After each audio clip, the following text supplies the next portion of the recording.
All right, welcome to This is Good. This month we are discussing an absolutely awesome piece that was published by the Los Angeles Times last month. The headline was "The True Story of the Heartthrob Prince of Qatar and His Time at U.S.C." We have our usual group of New York Times reporters and editors here. Azam Ahmed dialing in from Mexico City, Vanessa Friedman, chief fashion critic, Sarah Lyall, Sam Dolnick, Pui-Wing Tam, and Julie Bloom, the deputy national editor. This piece, as I said, is just a total romp. It's one of those that as soon as it was published, I think according to the website, the link I'm looking at now, it says it went up at 5 a.m. on July 16th. I think at about 5:01 or 5:02, Julie sent it to me like, oh my God, read this. Julie runs a lot of our California coverage.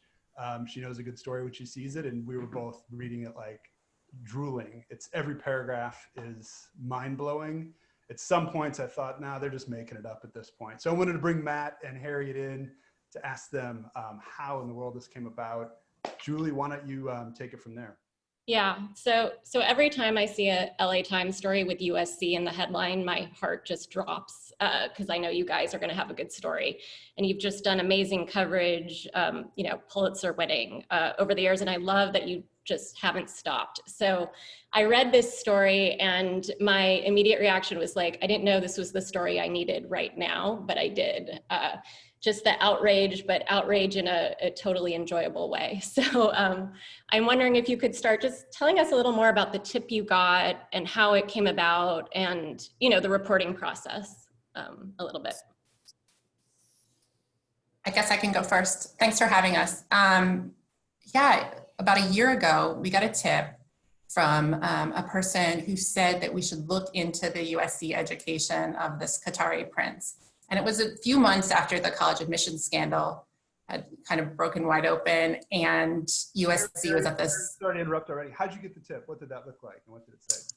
I don't want to talk about it, but it was a tip that we're not at liberty to say much more about, other than the tipster said, look into this guy's education, and there was a specific part of it. The tip alleged that the prince had paid someone to impersonate him on campus and to attend his classes and do all his work. And Matt and I were like, wow. So we set out to find out if it was true. And we found out that that part is 100% not true. But in nailing that down and talking to people, we realized that there was another story. It was a lot more nuanced, and it involved a lot more than U.S.C. What was the reporting process like? Sorry, just to jump the in reporting. there. How hard was it to get this amazing detail? It involved a lot of, well, first off, like when we get any tip, we scrub them. So in journalist terms, scrub them as in look at everything in their entire background, look at court records, social media, anything we can get our hands on to understand who this person is and his time here in LA. And so that was step one. And then we made parts of the tip in trying to confirm it had pointed us to this very scrappy car rental agency in West LA. And that became a big locus of our reporting energy in trying to figure out everyone who had worked at this agency and going to their homes, their apartments, trying to find a phone number for them and figure out what they knew, because we had quickly determined that the prince's time in Los Angeles had coincided with this boon for this car rental agency, and that to understand the prince's time in LA was to also understand the business model of this car rental agency that basically was the apparatus by which he lived here and worked and played. Sorry to interrupt, but there's a lawsuit that one of those guys filed against his own employer, the car rental agency, right? Was that a starting point for some of that stuff that you had in there about his spending while he was there? There's a lot of litigation.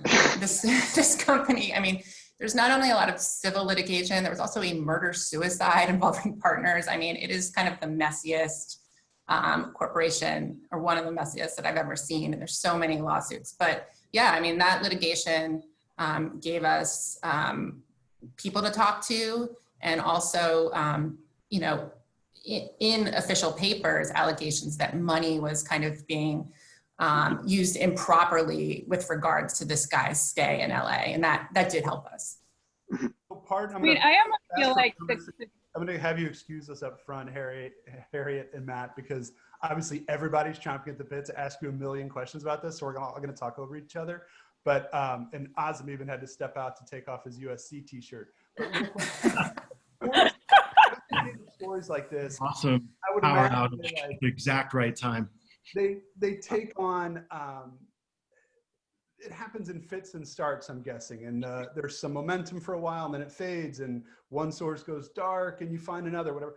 From the time you got the tip, how long was it before the two of you were like, "Oh my gosh, this is a great story. This is going to come together. This is really excellent." Was it right away, or was it months and months? Like, it was actually this.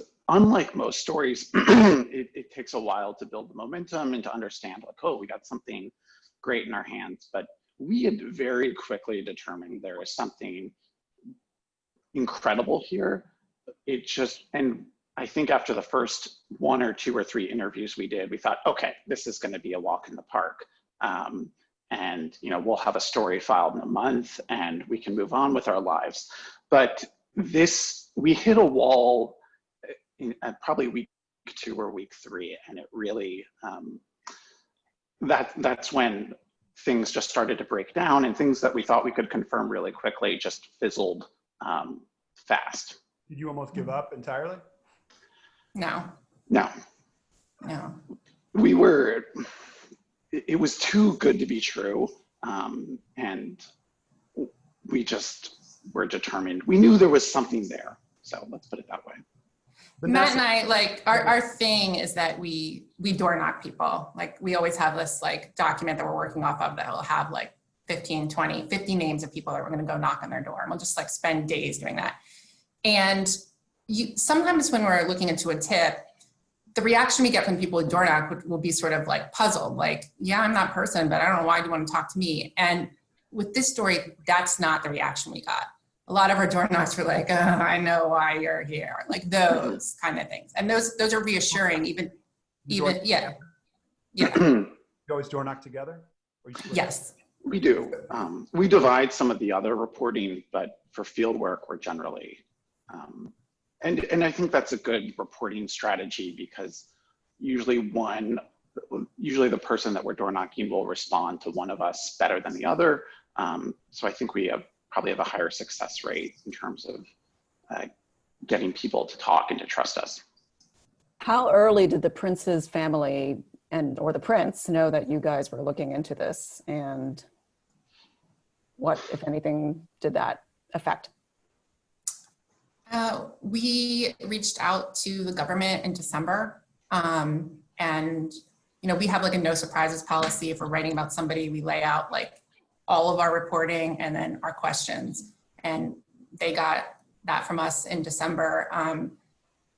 You know, we had to be really persistent to get any kind of engagement, and when we did, it came through attorneys who were making sure that we knew that there would be consequences if we printed something that they saw as actionable. It's such a rich story, both like literally and narratively. It almost feels like it could have been, you know, like a 5-part thing, but each section could have been its own story, like the car rental agency, like the kidney bit. Like, how did you think about the structure, and, you know, how did it come together? Did you think about breaking different things out, and like what ended up on the cutting room floor? That's a great point. And there is a certain modular quality to the story that you can kind of, and that we struggled with. I think it's kind of a loose chronology in that his 4 or 6 years at U.S.C. really are the skeleton of the story. And then everything within it, we did test reordering different anecdotes. Like, should we put the car rental later on because you understand the significance more easily then, or should we put the car rental really early on, or is that too much whiplash coming off the top to go into this car rental agency that you have no idea where it fits into the mix? So we really struggled with and that was probably a big part of the writing and editing process, was just reordering and making sure it was smooth throughout. But we didn't consider any kind of breakout series because it would have prolonged it even more and just delayed publication. I think if we just 5-part series is just kind of the kiss of death sometimes. So we thought one story, tell it all. But we knew that Shrine Auditorium, that scene, was a great bookend because it holds so much, and it was a perfect ending point. I would like to talk a little bit more about the structure of the story. We've read in this book club even and listened to some stuff where the reporters, sorry, my dog really enjoyed the story too, trying really hard to ask his question, where the reporters kind of make a fetish almost of their own reporting process, their techniques, you know, who slammed the door in their face. This was the exact opposite. You kept yourself so far out of this that the accrual of details as you went along had way more impact, in my opinion. And it was so deadpan, you know, suddenly, like, I'm thinking of this, there's a great paragraph that everybody who's listening should go read the story, but where you're like, okay, so he was supposedly taking classes and he wasn't on campus, and here's some of the stuff he did, as we saw from social media, and it's like going falcon hunting in Algeria and riding his Ferrari through this. Like, it was all just one very deadpan thing after another. And I wonder, is that your normal writing style, the two of you? Or did you have to be super careful in this one, lest, you know, you just let the sort of details speak for themselves? I think that's a compliment more for our editors, Matt. I'll give you an example of something that we contemplated. There's a graduate student in the story who acted as like an academic Sherpa for the Prince. And we have different faculty members, administrators talking about, you know, this guy's work for the Prince. And then we have a quote from the former PhD student who's now a professor at a college here in LA. And he just denies like knowing what we're talking about. And I think the first time that Matt and I wanted to present it, we wanted to really set up the scene and how we went to his office, and it was like the first day of school and we weren't really sure who he was, and we said this and then he said that. And, you know, our editor was like, you don't need any of that. Just go do that. This isn't the Harriet and Matt story. It's about this guy. So I think what you're observing is sort of good editing and not good writing. It comes out really well. It comes out really well. It's okay. How did you guys figure out ultimately? I know the 5-part series can be the kiss of death, but how did you ultimately figure out how long to make it? Because on the one hand, it's this just remarkable story. On the other hand, really, really long stories are often left for like investigations that are going to change policy, whereas this was really just something that like you savored every word of, and it was just one of those things, but at the same time had the investigative quality of every single issue that was brought up had been nailed down and there were people talked to. How did you ultimately decide how long it should be, how sort of exhaustive to make it? I don't know if we ever had a conscious decision. We wrote out everything we wanted, and then over time, in that kind of back and forth with the editors, things were just cut. And I think we would have always wanted it to be longer and to have more details. But I think our editors understood that, you know, the attention of the reader is, you know, we can't have this flab in here. And so it was really our editors saying, you know, we can't go above this and you need to cut.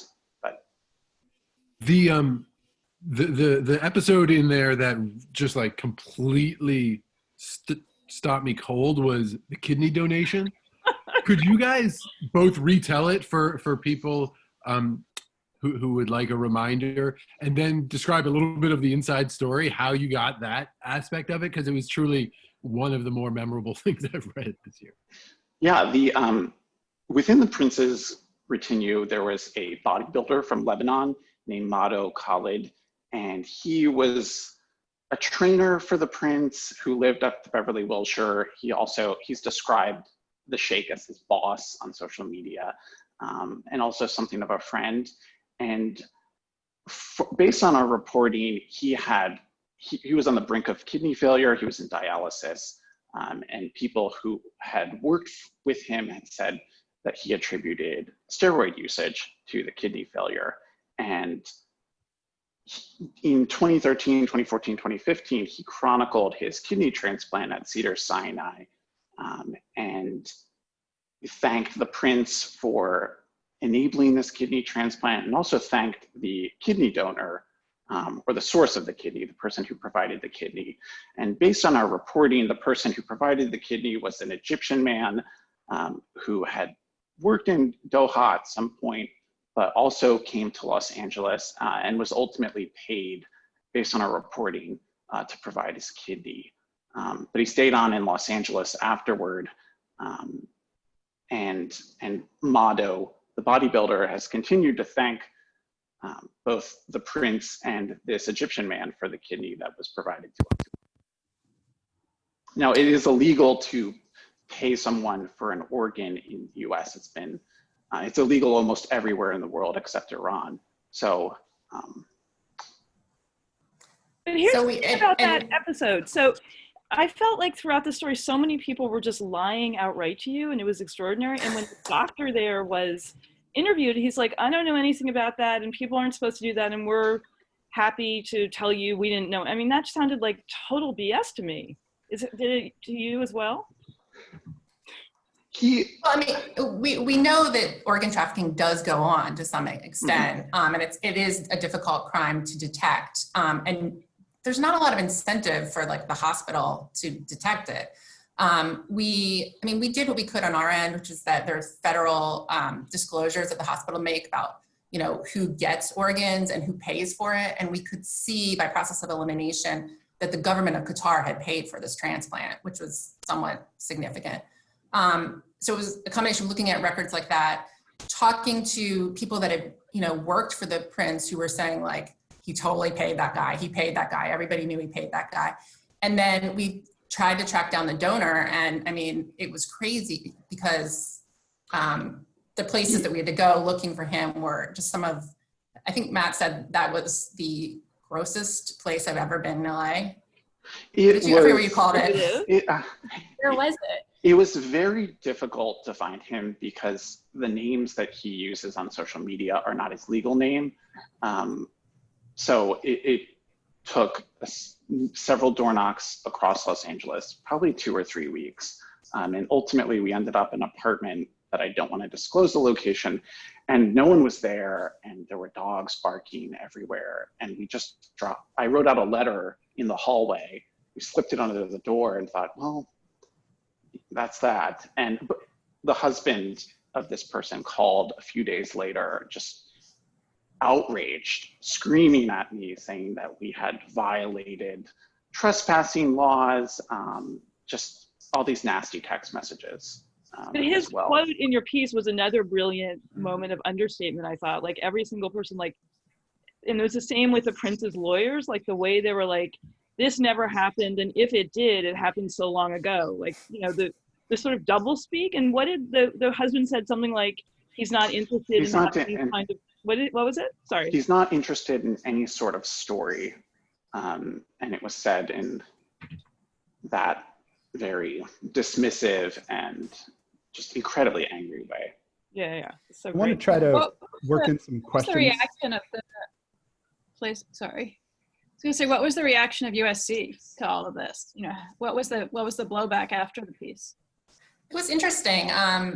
You know, we have a long relationship with them at this point, but they, you know, we told them everything we were planning to report. And I think very tellingly, they referred questions to the former president on a lot of the things he wanted to know about. They're definitely trying to say, like, we're moving forward. You know, these were things that happened on the prior watch.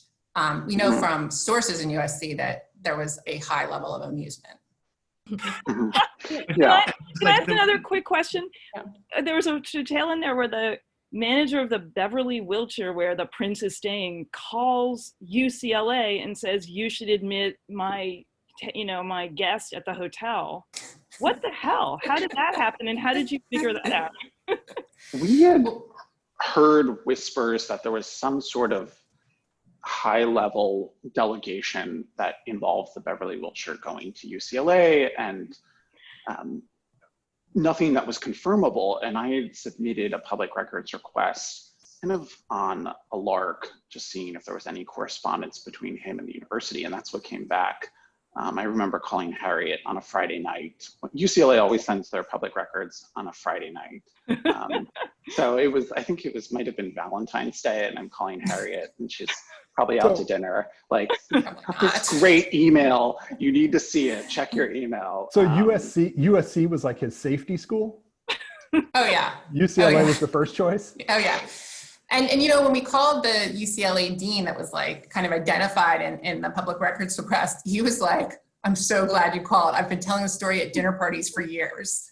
So and that was the one with the golden camels. They tried to buy them. Yes. That was insane. The golden camels. Did you get a sense from the people at U.S.C. like, God, everybody made money off of this, but we wind up looking like the idiots? I mean, the way you ended is so perfect, where he doesn't even show up to his own graduation.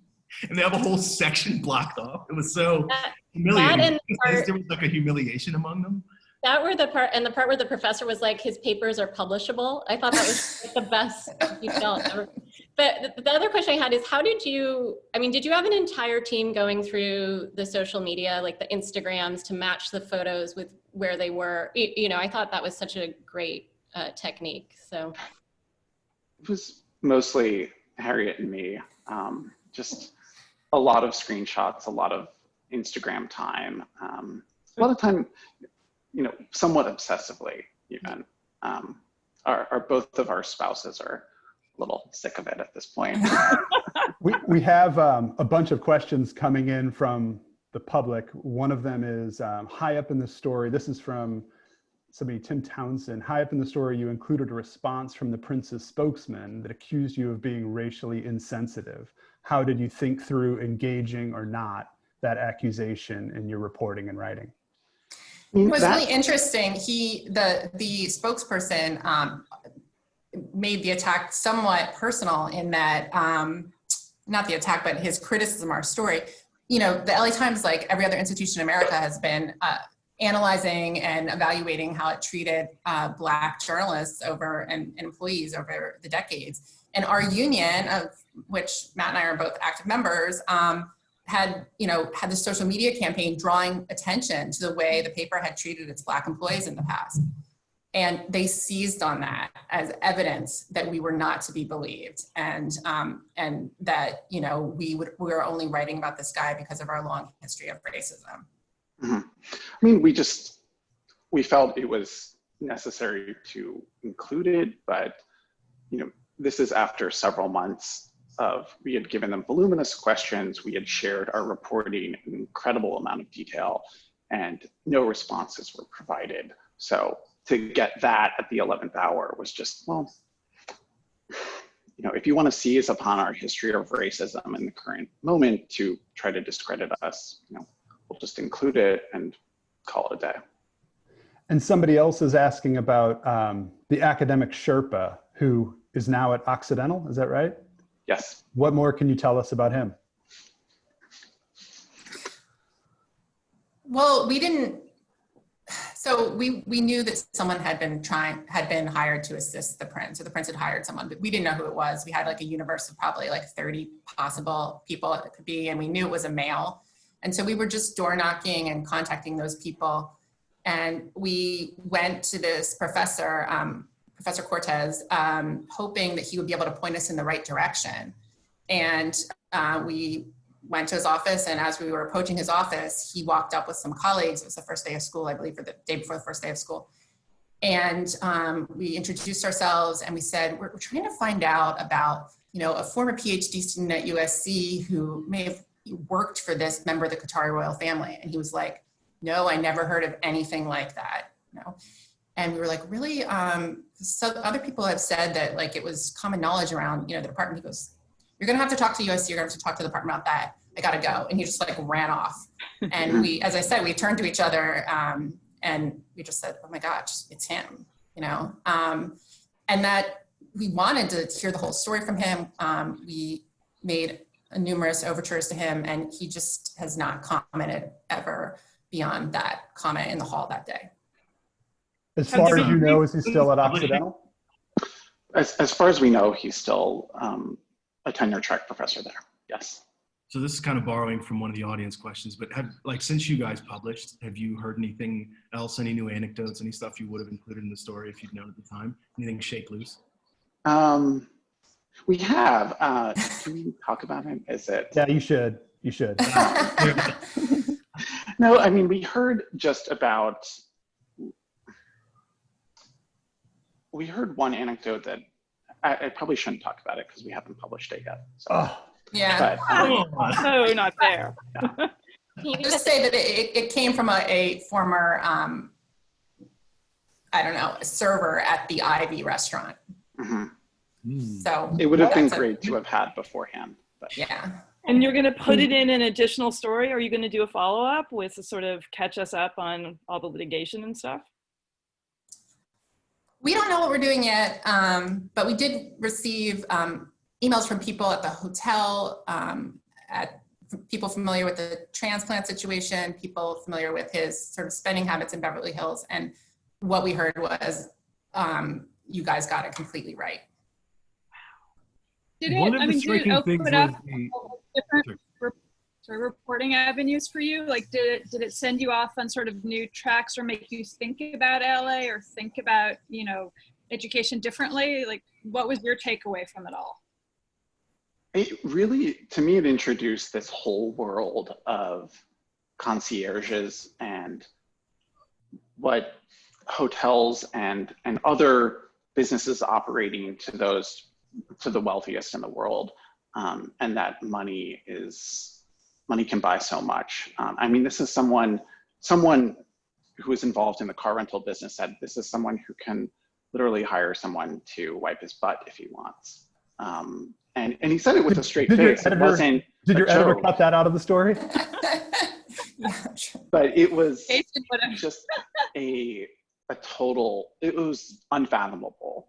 And to see the invoices that his lifestyle generated, you know, that really hit home, like what we're talking about. Just thousands of, the burn rate is incredible. One of my favorite things to that point is what they did to bribe the guy at JFK. Can you just tell the audience what that was? I love that. This was a case, oh, go ahead, Matt, sorry. No, this was a case that the New York Attorney General had filed several years ago that accused a man working in the UN, the Qatar's permanent mission at the UN has this kind of travel coordinator who is also doubling as a sort of fixer for the prince in LA, but he was accused of giving bribes and gifts to a JFK airport supervisor so that they could park their diplomatic planes longer than I think it's 24 hours during the UN General Assembly. And it was just so, ultimately the charges against him were dismissed, but to us, it just kind of set up, you know, how business was being conducted by this person who was also involved in the prince's life here in LA. Did you at any point get it, and I'm sorry if I missed this from the story, did you actually have any access to any of the members of the royal family or that sort of retinue in Qatar? Or was it mostly through the LA-based side? I don't think any of them are currently here that I know of. I mean, the family, different members of the family, you could tell would come, you know, in the late summer when things are really hot in the Middle East regularly. But, you know, we went through the front door of the Qatari government and they appeared unwilling to engage. And then it was just dealing with attorneys for the prince after that. We would have loved to door knock him here in LA, but I don't think we're going to do that in Doha. Do you know if he got in trouble, the prince got in trouble with his parents or his family or his brother for like having this slush fund and basically spending zillions every day on his pretty woman lifestyle? We haven't heard anything, but I would love to know. Yeah. How's his Instagram now? Is it still? It's all academic papers. I actually saw that he he's now at 1.1 million followers. Yeah. So his follower count has gone up in the last month or so. But he's much more sober. For the last few months, he's been much more sober in his posts there. Although his live videos you can see a glimpse into his love of cars and other activities in his live videos. I always worry when reporters mention a tip came in that people might assume that that's just luck, that you guys were lucky to field this tip. But in fact, tips are generally earned, right? Like you guys have done groundbreaking reporting for years, you and the LA Times, in this area. Specifically in 2018, you did the extraordinary expose on the doctor at U.S.C. who was sexually assaulting women for decades, and they arranged a secret deal for him to go away. Can you talk a little bit about your beat, if we can call it a beat, or your area of expertise, and also your relationship with U.S.C.? I'm shocked that they even return your calls at this point. No, our best sources are from U.S.C. The calls always come from inside the building. They're going from inside the building, yeah. No, I mean, I think one thing people outside of LA might not get about SC is that it's hugely important here from an economic point of view. It's like the largest private employer in the county. It is a real network for alums. I mean, I remember when I moved to LA from New York, I went to a fundraiser for kind of disadvantaged kids, and this guy who had benefited from the program got up and described how hard he worked in his high school, and how he finally got his college offers, and they came from Harvard and SC, and he was matriculating at SC. And I was like, what? And everybody in the audience was like clapping. I mean, it is a huge deal here and has so much influence. And I think for many years, there was just a sense that you really couldn't question what the administration did.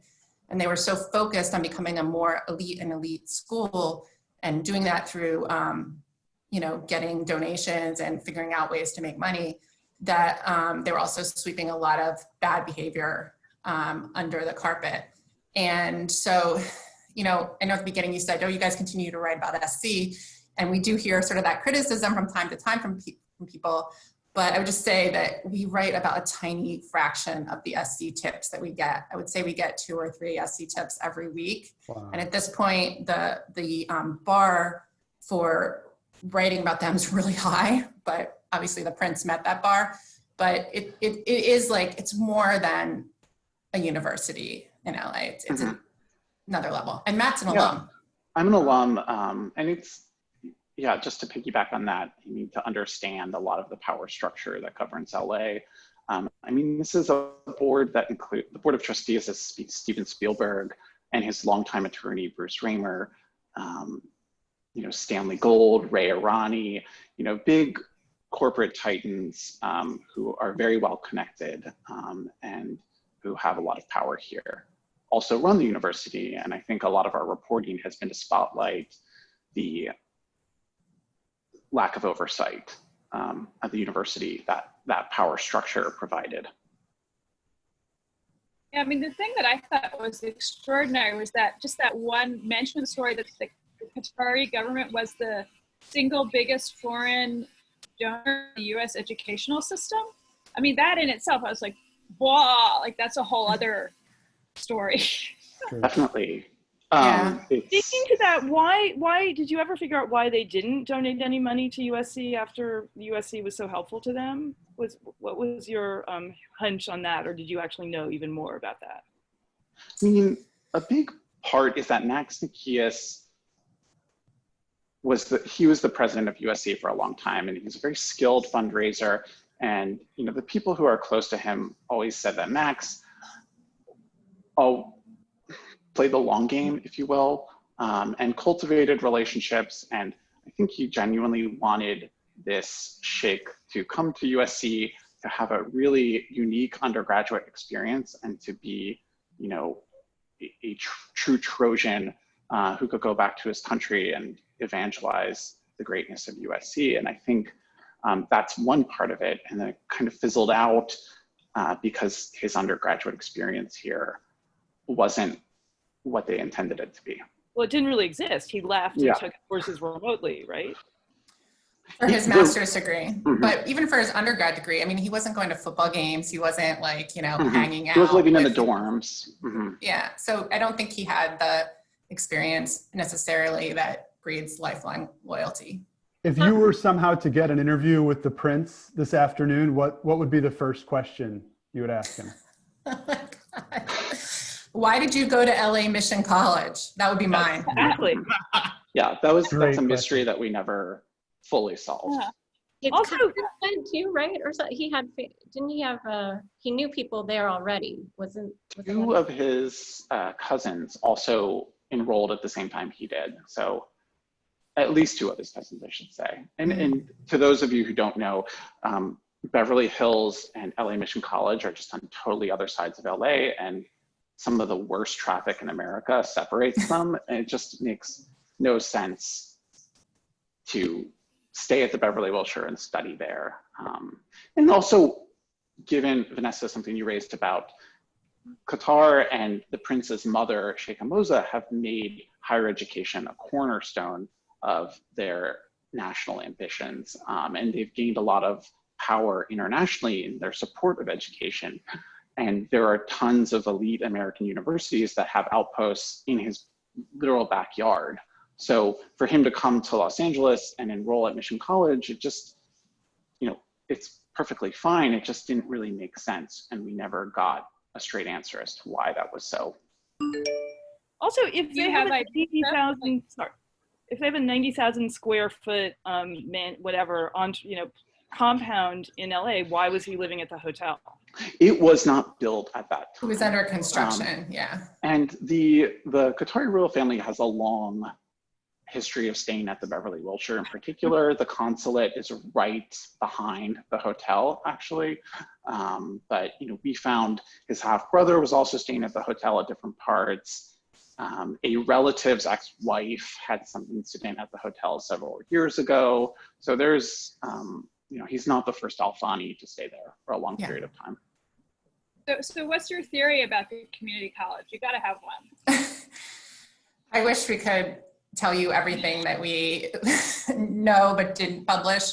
I mean, LA Mission College is like, in a way, a jewel that propels a lot of really poor kids to, you know, have decent jobs. But if you go there and you walked around this like hard scrabble, like campus of strivers, mostly Latino, lots of homeless people, kids trying to get an education, you would be just so mystified as, I mean, for him to even walk across campus with like a bodyguard, I mean, it would have attracted, like everything would have come to a standstill. I mean, it's so bizarre. And to show up with, you know, an $890,000 McLaren on campus, it would have been a scene, you know? Well, this was tremendous. Thank you guys so much for joining us. Great, great, great work. Will you guys come back after your next piece? Because I'm guessing it'll be just as good. Thank you for having us. I really appreciate it. No, super fun. Congrats. Thanks, guys. Thank you. Thank you. Thank you. Month.